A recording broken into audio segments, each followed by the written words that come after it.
We're on the random seeds start section. We see each of the 6 modules represented here with our proper labels that we set up in the GE setup tab.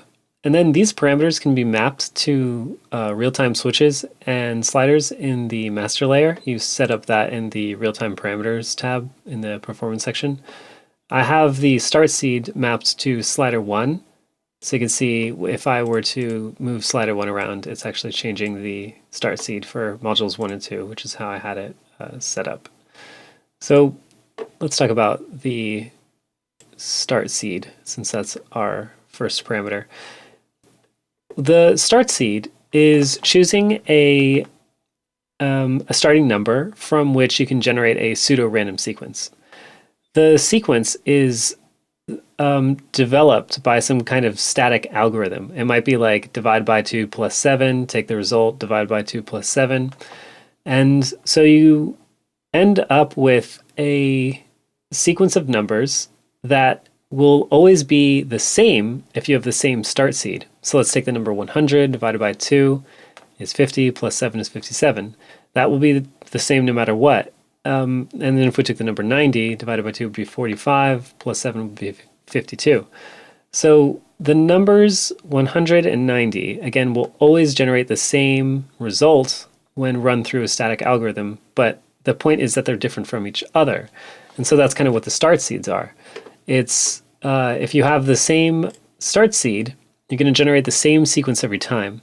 So let me use start seed number 650 as this example. Every time I trigger the module, it's going to generate the same random sequence of notes. Stopping it and then starting it again. See, that is exactly the same. And if I had some other number, in this case 2210,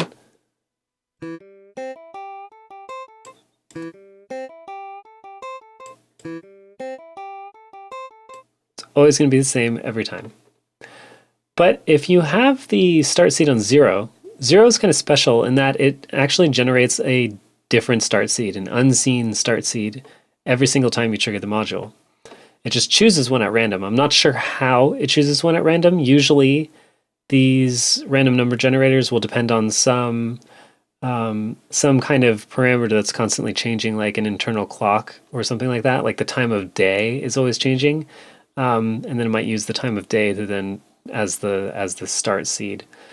But what's really nice is that you can run through a bunch of different sequences with it on 0. It's going to be different every single time.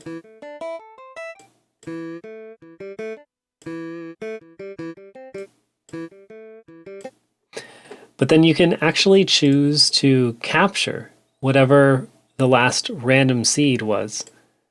And this is something that it does depend on the start seed being 0, because if you had already chosen a start seed, then you try to capture the seed, it's just going to be whatever you had assigned it as. But anyway, I'm going to choose module 3 since this isn't assigned to a controller, and then I'll capture the last random seed, and you can see it was seed number 22,655,047. It's kind of impressive that there are actually over 4 billion seeds, about 2 billion in the positive direction and over 2 billion in the negative direction. So you'll never run out of start seed variations. And remember, this pseudo-random sequence is being applied to whatever kind of randomization you have going on in the different groups. So let me go ahead and just put that back at 0. The next up is the freeze loop length. So this works better if you have retrigger each time on. That basically re-triggers the module after a certain number of bars. But it's nice because it allows you to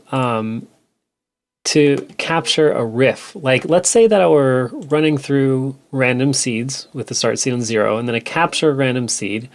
I could then say, hey, I want to loop that first bar in that random riff that I captured, and that's where freeze loop length comes in.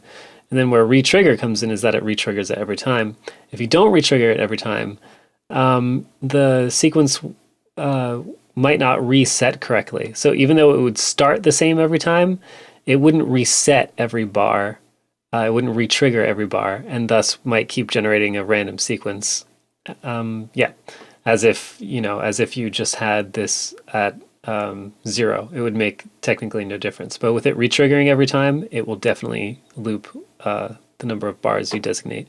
So again, going into an example.